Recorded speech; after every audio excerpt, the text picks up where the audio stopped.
Ela partiu deste mundo devido a uma reação alérgica, mas o que encontrou do outro lado foi algo que nenhuma canção poderia descrever. Jesus a acolheu e, em um momento de revelação, mostrou os 6 tipos de cristãos que o diabo mais se aproveita. Prepare-se para ouvir esta história impactante.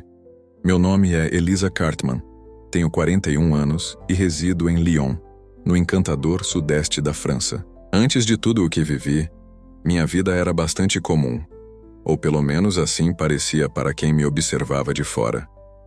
Eu trabalhava como terapeuta ocupacional em uma clínica de reabilitação física, dedicando-me a ajudar pessoas que haviam perdido seus movimentos a redescobrir a autonomia e a qualidade de vida.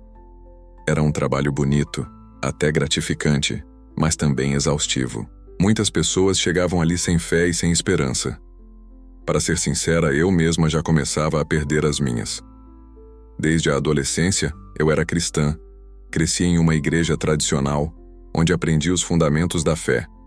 No entanto, foi apenas aos 34 anos que encontrei uma comunidade mais vibrante, com cultos contemporâneos, uma banda de louvor e um ambiente muito mais acolhedor. Descobri o prazer de adorar, aquela emoção intensa que a música é capaz de despertar. Era como se eu pudesse sentir a presença de Deus novamente, ou pelo menos era assim que eu acreditava. Embora não fosse um líder de louvor, sempre estava presente nos ensaios, sugerindo canções, auxiliando com o som e, de vez em quando, até me arriscava a puxar o refrão. Era naquele ambiente que eu mais sentia a presença de Deus.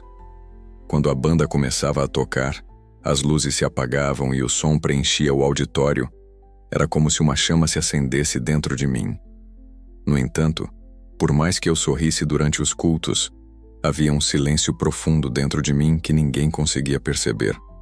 Uma parte de mim ainda ansiava por algo que eu não conseguia identificar. Seria a intimidade com Deus? Ou talvez uma fé que não se baseasse em músicas ou momentos específicos? Naquele instante, eu ainda não tinha essa resposta. O que eu sabia era que minha vida se equilibrava constantemente entre o cansaço e a fuga. Foi em um desses raros momentos de pausa, durante um retiro espiritual nas montanhas de Annecy, que tudo mudou. Eu apenas desejava descansar, respirar profundamente e me reconectar com Deus.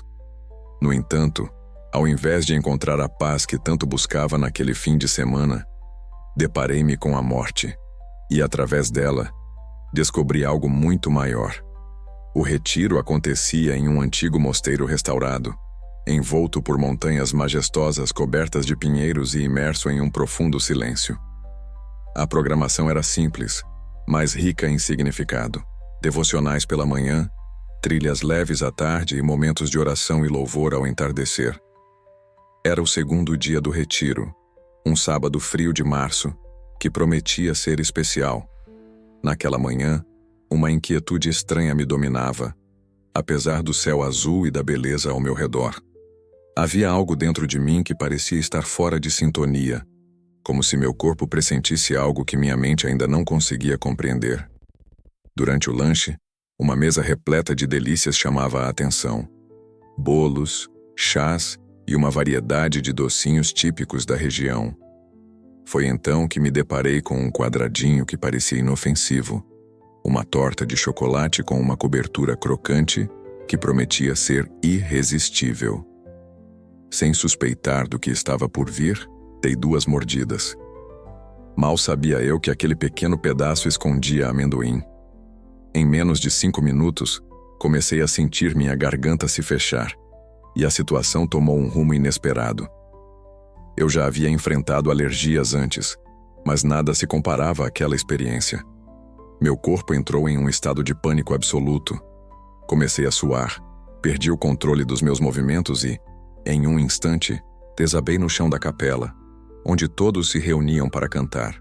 Tudo se desenrolou na frente de uma multidão atônita. Eu podia ver rostos aterrorizados e outros que imploravam por ajuda. Alguém corria apressadamente com uma mochila de primeiros socorros, enquanto me aplicavam adrenalina e realizavam massagem cardíaca. No entanto, nada parecia surtir efeito. Minha visão começou a escurecer nas bordas como se uma sombra estivesse me envolvendo. Lembro-me da estranha sensação de me desprender do meu próprio corpo. Sei que isso pode soar esquisito, mas foi exatamente assim que aconteceu. Em um momento eu estava ali, lutando para respirar, tentando agarrar o ar. No instante seguinte me vi de pé, observando meu corpo caído no chão. Cercado por pessoas ajoelhadas e médicos de emergência que chegaram poucos minutos depois, eu observava tudo com uma clareza impressionante. Consegui ouvir os batimentos do monitor, ou melhor, a ausência deles. Foi nesse momento que percebi: eu havia morrido.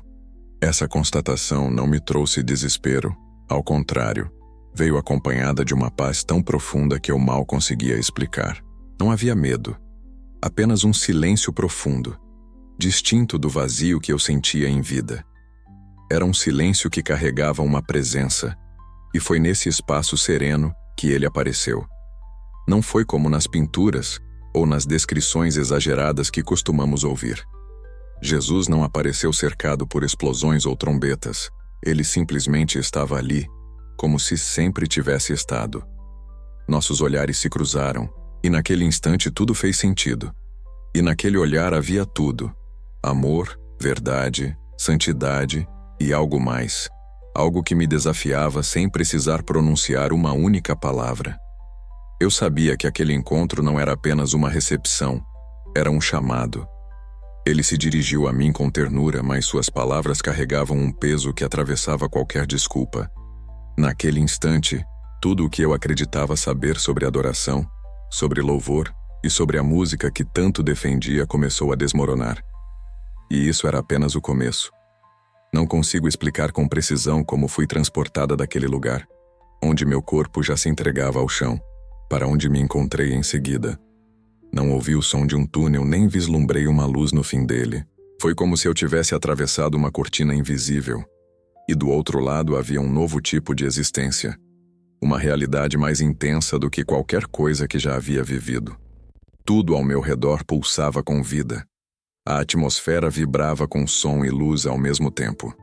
Era como se a própria essência do ambiente estivesse adorando, não com palavras, mas com frequência, ritmo e presença, onde nenhuma nota estava fora do lugar. Era um lugar onde a energia pesada não existia. Tudo ao redor era sagrado, intenso, leve e vibrante. Foi então que eu o ouvi: Jesus. Ele estava a poucos passos de mim, mas sua presença me envolvia por completo. Antes mesmo que eu conseguisse pronunciar uma palavra, ele já me olhava com aquele olhar penetrante, capaz de tocar o mais profundo do meu ser. Era como se todas as camadas que eu havia construído ao longo da vida, as teologias, as justificativas, as máscaras espirituais, se dissolvessem diante dele. Ele me chamou pelo nome: Elisa. Foi um momento tão simples, mas ao mesmo tempo tão poderoso. Quando ouvi meu nome, senti que ele conhecia tudo sobre mim. Não apenas meu passado, mas também minhas intenções, meus enganos bem-intencionados, minhas feridas não curadas e meus esforços sinceros, embora muitas vezes desviados. Tentei sorrir, tentei me defender, até mesmo justificar meu amor pela música e minha entrega durante os cultos. Mas antes que eu pudesse dizer qualquer coisa, Jesus, com uma voz suave, me perguntou: Elisa, você sabe o que tem oferecido a mim como adoração? As palavras dele me deixaram paralisada. Eu queria responder que sim, que sempre me esforcei, que participava dos cultos com sinceridade, que a música era meu jeito de sentir Deus. Mas, em questão de segundos, tudo isso se desfez. O olhar dele me revelou que ele não estava interessado na minha performance. Não havia acusação em seus olhos, mas uma tristeza profunda, como a de um pai que vê seus filhos se dedicando a algo que, no fundo, não possui valor eterno. Você me ofereceu sons que tocam os homens, mas não alcançam o céu. Essas palavras ecoaram dentro de mim, e naquele instante, senti uma vergonha que não era culpa, mas uma revelação. Era como se Jesus estivesse me mostrando que, mesmo com toda a minha sinceridade, eu havia me afastado do verdadeiro centro da adoração. Foi então que ele disse algo que jamais esquecerei: Hoje vou te mostrar os louvores que o inferno possui e que minha igreja quase não canta mais. Ele não falou com dureza, mas com dor, como alguém que anseia que seu povo retorne ao que é verdadeiro, ao que tem poder, ao que expulsa as trevas. E nesse momento, tudo ao meu redor mudou novamente. A paisagem brilhou de uma forma que eu nunca conseguiria descrever. Sem que eu precisasse perguntar, soube que Jesus estava prestes a me ensinar algo que não era apenas para mim, mas um chamado, uma missão. Eu ainda não tinha ideia do quanto isso mudaria tudo. Depois que Jesus disse que me mostraria os louvores que o inferno mais possui, mas que quase ninguém mais canta, senti que estava prestes a ver algo que transformaria não apenas minha compreensão sobre música, mas também sobre o próprio coração de Deus. A paisagem ao nosso redor começou a se transformar gradualmente, como se fôssemos conduzidos a uma nova dimensão, dentro daquela realidade celestial. De repente, estávamos diante de uma imensa sala viva, semelhante a uma biblioteca, mas sem livros. No lugar das estantes, longos rolos de luz flutuavam no ar como pergaminhos vivos, cada um pulsando com sons, cores e uma energia indescritível. Eram registros espirituais de canções. Jesus caminhou lentamente entre aqueles rolos e me olhou com seriedade. Essas, ele disse, são as músicas que já foram cantadas em meu nome ao longo das gerações. Meu coração se apertou. Era como se eu estivesse vendo o histórico sonoro da humanidade diante do céu. Pela primeira vez, entendi que a adoração não desaparece após o término. Ela deixa uma marca. É registrada não apenas no coração de quem canta, mas diante do próprio trono de Deus. Jesus se aproximou de um dos rolos e o tocou. Instantaneamente, uma canção começou a tocar. Reconheci a melodia. Era um louvor moderno, famoso, que eu mesma já havia cantado dezenas de vezes com emoção. Mas ali, soava diferente, sem peso, sem vida, como se fosse oca por dentro. Não era feia, mas vazia. Eu não conseguia sentir a presença de Deus naquela melodia como antes. Olhei para Jesus, confusa, e ele disse: nem todo louvor é aceito, nem todo som que fala de mim vem de mim. Essas palavras me rasgaram por dentro. Elisa, continuou ele com um tom calmo, mas firme. As músicas que emocionam, mas não transformam. As letras que falam de mim, mas não me carregam. O Pai não busca apenas sons bonitos. Ele busca a adoração em espírito e em verdade. Naquele instante, ele estendeu a mão e outro rolo se abriu. O som que veio era completamente diferente. Simples, quase rústico, mas carregava peso, glória, presença. Senti como se estivesse sendo lavada por dentro. Aquela canção era desconhecida, mas parecia que meu espírito a reconhecia desde sempre. Essa, disse Jesus, foi cantada por uma senhora analfabeta em um quarto escondido durante a guerra, sozinha, com as mãos no ventre, orando pelos filhos que não voltaram. Essa canção sacudiu o céu. Chorei, porque entendi que Deus não mede a adoração como os homens. Ele não se impressiona com produção, harmonia ou o número de vídeos. Ele escuta o espírito por trás da voz, o coração por trás do som. Jesus continuou a andar entre os rolos. Alguns brilhavam com uma intensidade quase insuportável, enquanto outros estavam cinzentos e apagados. Ele me explicou. A verdadeira adoração não é aquela que agrada ao público, mas a que move o Pai. Então ele parou, virou-se para mim com um olhar sério e disse algo que nunca mais saiu da minha alma. Satanás não tem a música cristã. Ele tem a adoração verdadeira. Por isso, ele investe tanto para poluir, diluir e distorcer o louvor, porque onde há adoração pura, há presença. E onde há presença, há poder. Tremi, porque naquele momento entendi que o louvor que sai da nossa boca não é apenas som, é guerra espiritual, é declaração de aliança, é espada ou distração, é perfume ou ruído. Jesus então me disse que precisava me mostrar, um a um, os 6 tipos de louvor que o inferno mais possui e que por isso têm sido deixados de lado pela igreja moderna. O tempo de neutralidade havia acabado. O momento de escolher qual som estamos levantando havia chegado. Quando Jesus me disse que iria me mostrar os louvores que o inferno mais tem, pensei que veria grandes bandas, ministérios famosos, canções que explodiram nas plataformas de streaming. Mas o que ele me mostrou quebrou completamente a minha lógica humana. A sala dos pergaminhos vivos desapareceu, e num piscar de olhos, eu estava diante de uma nova cena, como se estivesse observando o mundo através de uma janela celestial. Vi um quarto pequeno, mal iluminado, onde uma jovem africana estava de joelhos no chão de terra batida. Ela cantava baixinho, sem instrumentos, sem melodias elaboradas. As palavras não rimavam, era apenas ela e Deus. Mas havia uma glória no ar que me fez estremecer. Senti como se o próprio céu estivesse curvado naquele lugar, como se toda a criação estivesse parada, ouvindo. Então Jesus disse: "Essa é a adoração inspirada pelo Espírito." Não consegui conter as lágrimas. Aquela menina não tinha estudo musical, não seguia tendências, nem fazia parte de um ministério renomado. Mas o som que saía de sua boca nascia direto do seu espírito. Era cru, puro, verdadeiro, e invadia o mundo espiritual com autoridade. Elisa, Jesus explicou: há cristãos que cantam para sentir algo. Outros cantam para serem ouvidos. Mas os que verdadeiramente me tocam são aqueles que cantam porque estão cheios de mim. Ele então me conduziu a outra cena. Um senhor idoso em uma cela escura, cantando com voz rouca mesmo em meio à dor e à prisão. Seus olhos estavam fechados, e ele adorava como se nada mais existisse. Cada palavra que ele entoava parecia ser escrita com fogo no ar. Jesus usou a seguinte frase: "Esse homem não canta porque está livre. Ele canta porque sabe que eu sou maior que qualquer prisão." A inspiração não vem do ambiente, vem do Espírito.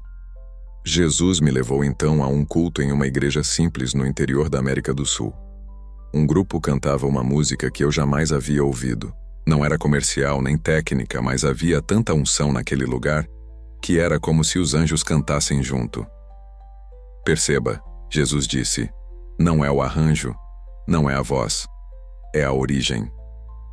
O que nasce do Espírito carrega vida, cura, libertação. E é por isso que o inferno tem esses cânticos, porque eles carregam minha presença. Fiquei em silêncio contemplando tudo aquilo. De repente, percebi quantas vezes eu havia cantado por cantar. Quantas vezes busquei a emoção e não a inspiração. Quantas vezes repeti letras decoradas, sem sequer perceber se meu espírito estava conectado ao que eu dizia. Os verdadeiros adoradores, Jesus continuou, são como fontes escondidas no deserto. Cantam mesmo quando ninguém vê, e quando cantam, regam lugares secos, não com performance, mas com presença. Então ele apontou para mim, não com condenação, mas com amor. Você também já cantou assim, Elisa, quando estava sozinha, chorando no quarto. Lembra daquela música que você improvisou com os olhos fechados, sem se preocupar com quem ouviria? Meu coração se quebrou. Eu lembrava. Aquilo havia sido real, mais real do que todos os ensaios e ministrações públicas que vieram depois. Jesus concluiu: o inferno tem o som que nasce no secreto porque ele não pode ser manipulado. Ele não depende de aplausos, não pode ser vendido. Carrega o selo da eternidade. Naquele instante, entendi que cantar inspirado pelo Espírito não era uma habilidade, mas uma entrega, uma rendição profunda, um alinhamento entre o coração e o céu. Era isso que eu não via mais nos cultos modernos, e era isso que Jesus estava me chamando a restaurar. Profundamente tocada pelas cenas que Jesus havia me mostrado, aquelas adorações escondidas, puras, nascidas do Espírito, achei que já tinha compreendido a essência do louvor verdadeiro. Mas Jesus me olhou, com aquele olhar que só Ele tem, e disse: isso foi apenas o começo. Agora, vou te mostrar algo que o inimigo odeia com ainda mais intensidade. O louvor enraizado na minha palavra. Imediatamente tudo ao nosso redor começou a mudar. As paisagens flutuaram diante dos meus olhos, como se o tempo estivesse sendo rebobinado. Vi-me diante de um pequeno grupo de pessoas reunidas em um porão úmido, com Bíblias abertas no colo. Era um país onde a perseguição religiosa era forte. Eles não tinham instrumentos, nem liberdade, mas cada canção que entoavam era feita exclusivamente com versículos. Literalmente, eles cantavam a Bíblia. Jesus apontou para eles e disse com firmeza: "Esses são guerreiros. O inferno não suporta quando minha palavra é cantada." Naquele momento, entendi algo que nunca havia parado para pensar. Há uma diferença entre cantar sobre Deus e cantar a verdade de Deus. Muitas canções falam sobre sentimentos, sobre experiências subjetivas, sobre desejos do coração, e não há nada de errado nisso até certo ponto. Mas quando a música é construída sobre as Escrituras, ela carrega outra autoridade. Vi uma mulher de joelhos, com o rosto banhado de lágrimas, cantando lentamente o Salmo 23. Cada verso parecia sair de seu interior como uma espada afiada. Quando ela chegou na parte "Ainda que eu ande pelo vale da sombra da morte, não temerei mal algum", o ambiente espiritual ao redor dela tremeu. Literalmente, eu senti. "Perceba, Elisa", Jesus perguntou com voz grave. "A emoção pode ser manipulada, mas a palavra é imutável. Quando minha palavra é cantada com fé, ela se torna um decreto." Naquele instante, ele me mostrou o oposto. Vi um culto lotado. Uma banda muito bem equipada, luzes coloridas, gente chorando. Mas a música que tocavam era cheia de frases bonitas, porém vazias. Parecia profunda, mas carecia de base bíblica. Então Jesus falou algo que nunca mais esqueci. A letra que agrada aos homens emociona. A letra que agrada ao céu transforma. Voltei a lembrar de quantas vezes eu mesma escolhi músicas porque me tocavam emocionalmente. Quantas vezes rejeitei canções bíblicas por achá-las antigas, duras ou repetitivas. Mas ali, na presença dele, percebi como havia trocado fundamento por sensação. A palavra de Deus não é apenas para ser lida. Ela é viva quando cantada com fé e reverência.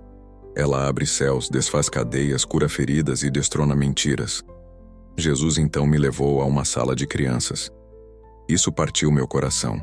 Um grupo pequeno de 6 ou 7 anos cantava versículos decorados como musiquinhas simples, mas o que me impactou foi o que estava acontecendo ao redor. Anjos se aproximavam, tocavam suas cabeças com carinho, e demônios que antes rondavam aquelas casas familiares eram expulsos, como se estivessem sendo varridos. A palavra cantada por uma criança tem mais poder do que um show inteiro sem raiz espiritual, disse Jesus, com os olhos marejados. Ele prosseguiu me ensinando. O diabo não teme frases poéticas, mas ele teme quando meus filhos cantam. Não temerei porque tu estás comigo. Ele recua quando ouve: o Senhor é meu pastor e nada me faltará. Ele não aguenta a verdade cantada com fé. Antes de seguir, só um pedido. Se inscreva no canal. Isso nos ajuda muito a continuar. Na sequência, Jesus me lembrou de algo que me pareceu tão óbvio, mas que eu nunca havia aplicado ao louvor. Está escrito que a fé vem pelo ouvir e o ouvir pela palavra de Deus. Então, por que tantos estão cantando o que alimenta o sentimento, mas não alimenta a fé? Fiquei sem palavras. Olhei para dentro de mim e percebi o quanto eu tinha me acostumado com letras vagas, sobre amor, graça e vitória, mas que raramente se firmavam na Escritura. Era tudo diluído, raso, adaptado para o gosto da geração. Mas ali, na presença do Verbo vivo, percebi. Quando cantamos a palavra, cantamos o próprio Cristo. A música baseada na Bíblia é como uma espada de 2 gumes. Ela não apenas toca o adorador, mas corta as trevas. Ela não apenas emociona, mas cura. Ela não apenas embala, mas desperta, e o inferno treme. Jesus então se aproximou de mim, colocou a mão no meu ombro e disse com ternura: volte e ensine isso, Elisa. Volte e diga. Não cantem apenas o que agrada aos ouvidos. Cantem o que sustenta a fé. Cantem a verdade. Naquele momento, entendi que o chamado que ele estava me entregando era maior do que música. Era sobre restauração. Era sobre lembrar à igreja que louvor não é entretenimento, é guerra. e que a arma mais letal no campo espiritual é a palavra cantada com um coração cheio do Espírito. Depois que Jesus me mostrou o poder da adoração inspirada pelo Espírito e enraizada nas Escrituras, pensei que já tinha entendido o que fazia um louvor ser verdadeiro. Mas então ele me conduziu a uma terceira revelação, e essa, confesso, mexeu com um orgulho escondido que eu nem sabia que ainda carregava. Agora estávamos em um tempo antigo, construído em pedra, onde algumas pessoas se reuniam para cantar. Não havia tecnologia, nem microfones, nem palco. Os bancos de madeira rangiam, o chão era frio, e a luz que entrava pelas janelas criava desenhos suaves sobre o chão. O silêncio era profundo, quase sagrado.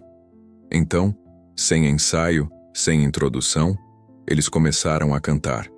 O som era simples. Nenhuma voz se sobressaía.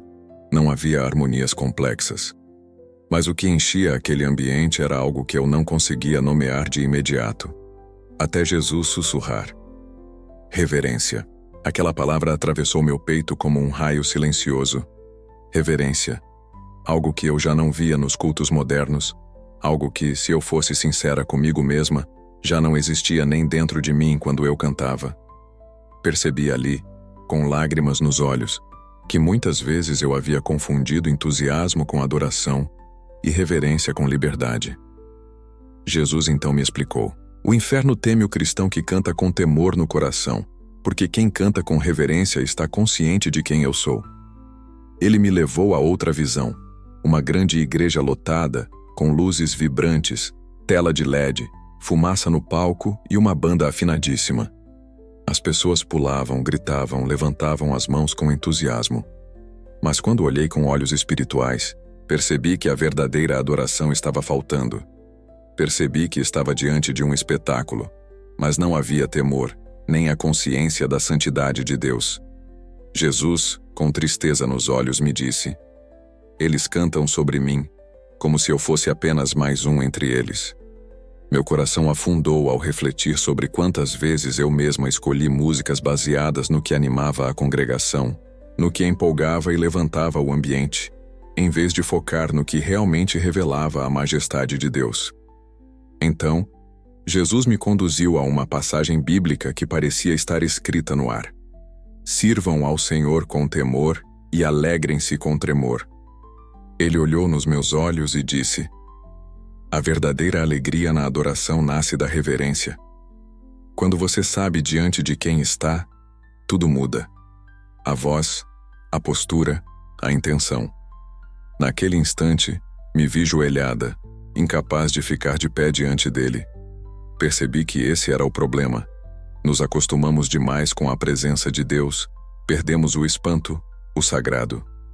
Transformamos o altar em palco, o louvor em performance, o santo em comum. Jesus então me mostrou outro cenário, uma senhora idosa em casa, com uma Bíblia aberta ao lado e um rádio tocando uma canção antiga. Ela não tinha uma voz bonita. Cantava baixinho, com a mão sobre o peito, mas cada palavra era entregue como uma oferta no altar. Era lento, simples e poderoso. Essa, ele disse, é adoração com temor. O inferno a odeia, porque ela não busca aplausos, mas a minha face. Fiquei em silêncio. A verdade era dura, mas libertadora. Ele continuou. Reverência não é religiosidade, não é frieza, é a consciência da minha santidade. É saber que eu sou Deus e que vocês estão diante do trono do Altíssimo. Na última cena que me mostrou, vi uma igreja jovem e vibrante, cantando com liberdade. Mas havia algo diferente. Mesmo entre risos e instrumentos modernos havia temor, lágrimas sinceras e corações inclinados. Jesus me disse: não se trata de estilo, mas de postura. Não é sobre o ritmo, é sobre a rendição. Com essas palavras entendi que o problema não era a bateria, nem os acordes, nem o microfone. Era o coração. Quando o coração se coloca no centro, a adoração se torna performance. Mas quando o trono de Deus é o centro, tudo se curva, até a música. Jesus terminou com uma frase que me marcou para sempre. O adorador que canta com reverência atrai a minha presença, e onde a minha presença habita, o inimigo não permanece. Foi aí que compreendi por que o inferno teme esse tipo de cristão. Onde há temor, há autoridade. Após me mostrar o poder da reverência no louvor, Jesus ficou em silêncio por alguns instantes. Um silêncio denso e santo, como se o céu inteiro estivesse prestes a revelar algo que exigia total atenção. Então, com voz firme, ele disse: "Agora, Elisa, quero que veja o louvor que não apenas atrai a minha presença, mas que expulsa a presença das trevas." No mesmo instante, a cena ao nosso redor se transformou. Eu me vi diante de uma cela úmida, em algum lugar do mundo que não reconheci. Havia 2 pessoas sentadas no chão com feridas visíveis nos pulsos e tornozelos. Eles estavam presos, exaustos, mas começaram a cantar. A voz era fraca no início, quase um sussurro, mas aquelas palavras carregavam algo que transcendia o sofrimento. Eles não cantavam para escapar, cantavam porque sabiam quem os sustentava. Não pediam libertação, declaravam vitória.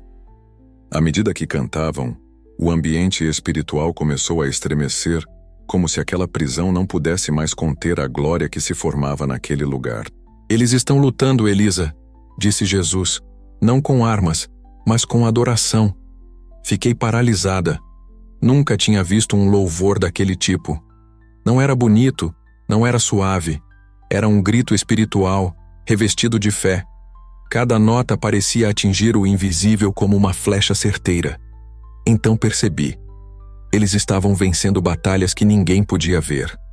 Jesus me levou a outras cenas. Uma mãe sozinha cantando em meio a uma crise no casamento, com lágrimas caindo no travesseiro, enquanto sussurrava louvores. Um homem de meia idade, com doença terminal, deitado em um leito de hospital, ainda louvando ao Senhor. Um pequeno grupo de jovens em um beco escuro, orando em voz baixa e cantando mesmo sabendo que estavam sendo ameaçados por causa da fé. "Esses louvores", disse Jesus, "são lanças no campo de batalha espiritual. Eles não apenas resistem, eles avançam."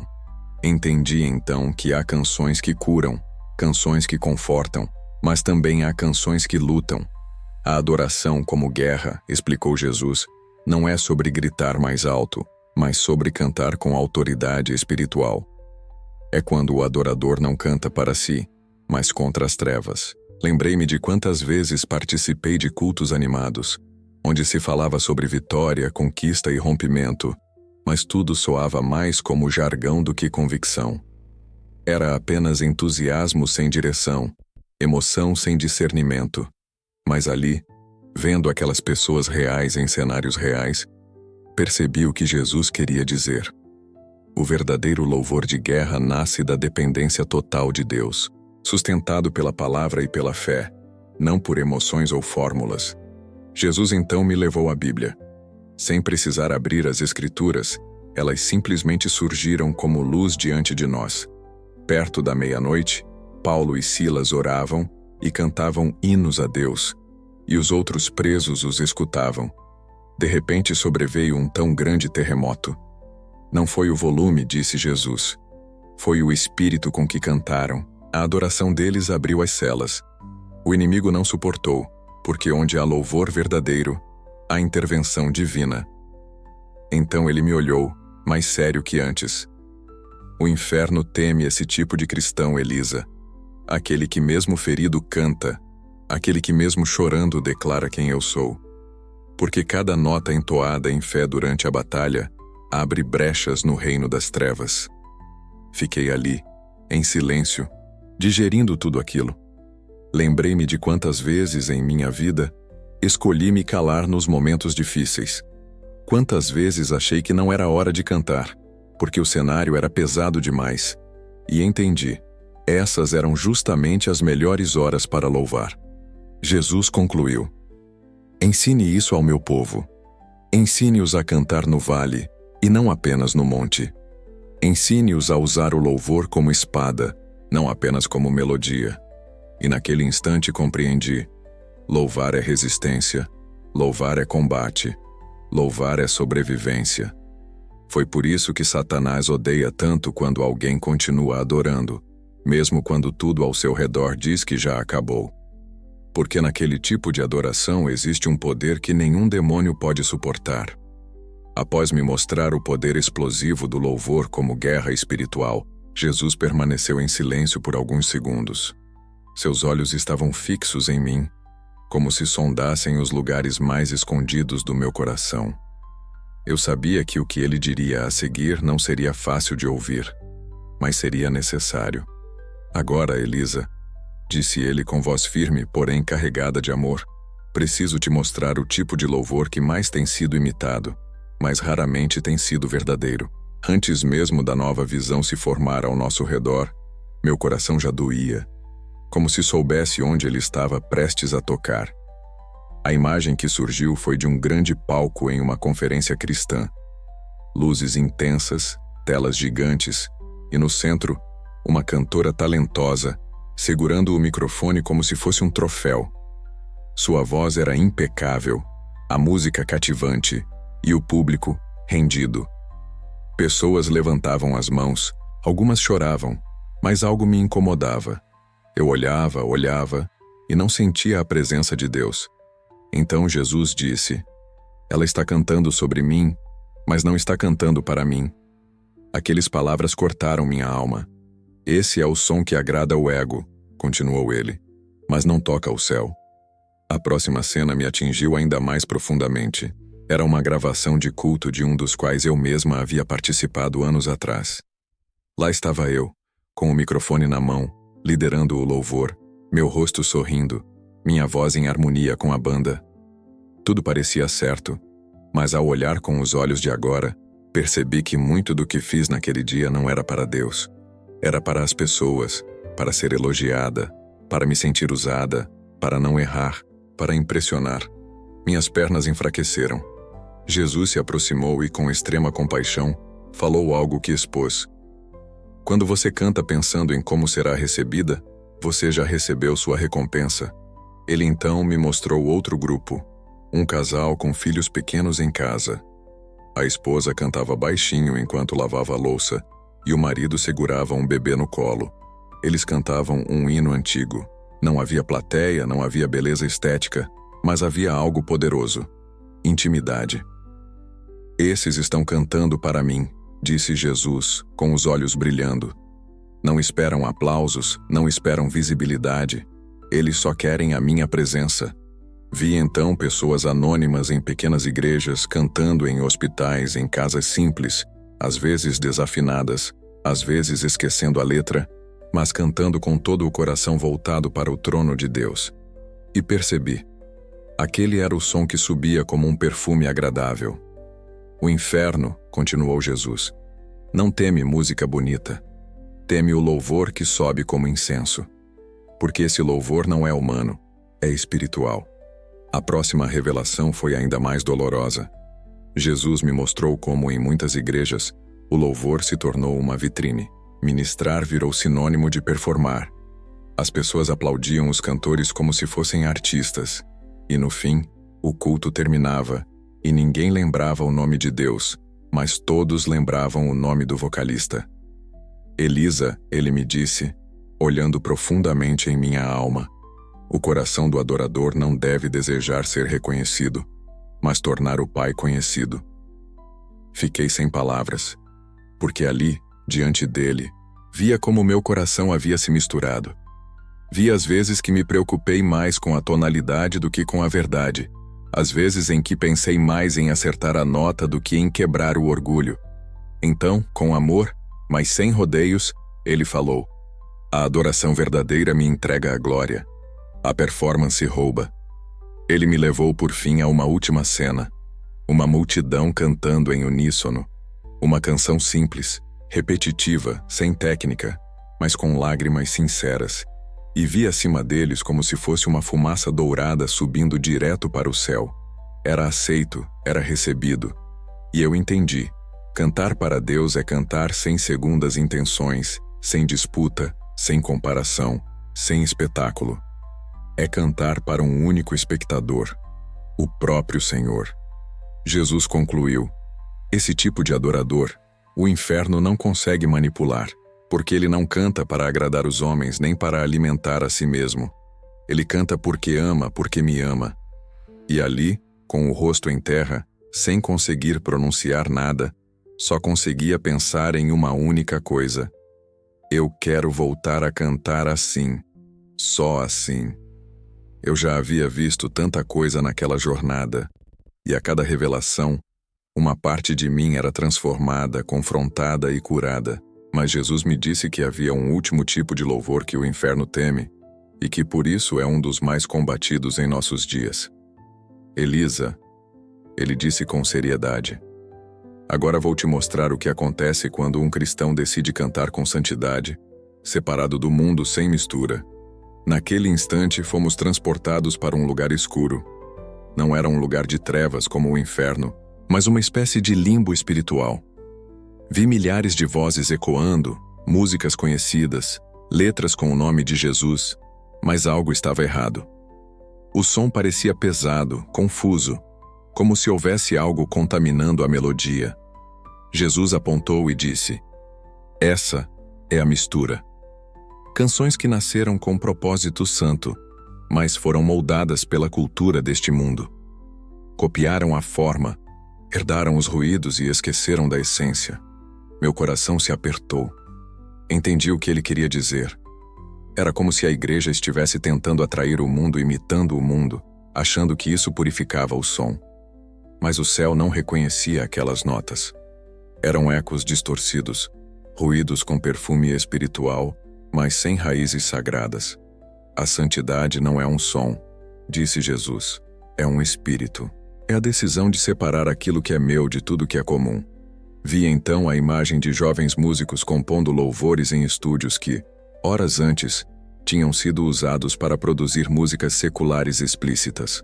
Mesmos ritmos, mesmos arranjos, apenas a letra havia mudado. E quando essas músicas eram apresentadas nos cultos, pareciam poderosas, mas espiritualmente não tinham autoridade. O inferno não tem música adaptada, explicou Jesus. Tem apenas louvor consagrado. Então, ele me levou para uma última visão. Uma igreja antiga, onde instrumentos simples eram usados. Violões, flautas, vozes puras. As roupas das pessoas não chamavam a atenção. O ambiente era sóbrio, mas quando começaram a cantar, era como se as paredes tremessem, não por volume, mas por presença. O som que saía dali era santo. E eu entendi. Santidade não é isolamento, é separação intencional. É não oferecer a Deus algo reciclado do mundo. É entregar algo exclusivo, dedicado, puro. Jesus olhou para mim com profunda compaixão e disse: santidade é o perfume que o inferno não suporta, porque ela carrega meu DNA. E quando meus filhos cantam com santidade, os céus se abrem e os demônios se calam. Lembrei-me então do Antigo Testamento, dos levitas, dos utensílios do templo. Tudo era separado, consagrado, tocado por mãos comuns. Agora fazia sentido. Deus nunca mudou. Ele ainda exige separação, não como religiosidade, mas como expressão de amor. Não me entregue músicas recicladas, disse Jesus com firmeza. Entregue louvor como se estivessem oferecendo um sacrifício no altar, porque é exatamente isso que é. Ele se aproximou de mim uma última vez. Seus olhos estavam serenos, mas cheios de autoridade. Volte, Elisa. Diga ao meu povo que o tempo da mistura acabou. O que é santo precisa ser separado. O que é meu precisa aparecer comigo. Naquele momento, algo em mim se alinhou. Compreendi com toda a minha alma que a santidade não se trata de regras, mas de pertencimento, e que o louvor santo não nasce da técnica, mas da rendição. Ali, diante dele, só consegui dizer: Senhor, me santifica, até o som da minha voz pertencer de verdade. Então tudo começou a se apagar. A luz foi se dissipando, a presença de Jesus permanecia, mas o ambiente começou a se tornar familiar novamente. Ouvi vozes ao longe, gritos, gente chorando, a pressão no peito, um clarão. E num instante, meus olhos se abriram. Eu estava de volta. O rosto de um paramédico estava perto do meu. Gente me segurava pelas mãos. Eu ouvi orações, choro. Respirei fundo. E minha primeira palavra foi apenas uma: Santo. Porque depois de tudo o que vi, eu não conseguia mais cantar sem temor, sem reverência, sem entrega. Voltei diferente, com uma missão. E desde aquele dia, tenho repetido isso por onde passo. O inferno não teme música, o inferno teme santidade. O inferno teme quando a igreja canta como quem já pertence ao céu. Que história fascinante e transformadora. A Bíblia nos ensina, em João, capítulo 4, versículo 23, que está chegando a hora, e ela já chegou, em que os verdadeiros adoradores se voltarão ao Pai, adorando-o em espírito e em verdade. É um momento especial, pois o Pai busca aqueles que o adoram dessa maneira. Agradeço de coração, Elisa, por nos proporcionar essa experiência tão intensa e desafiadora. E a você que nos acompanhou até aqui, que as bênçãos do céu iluminem sua vida, sua casa e sua voz. Até o próximo vídeo.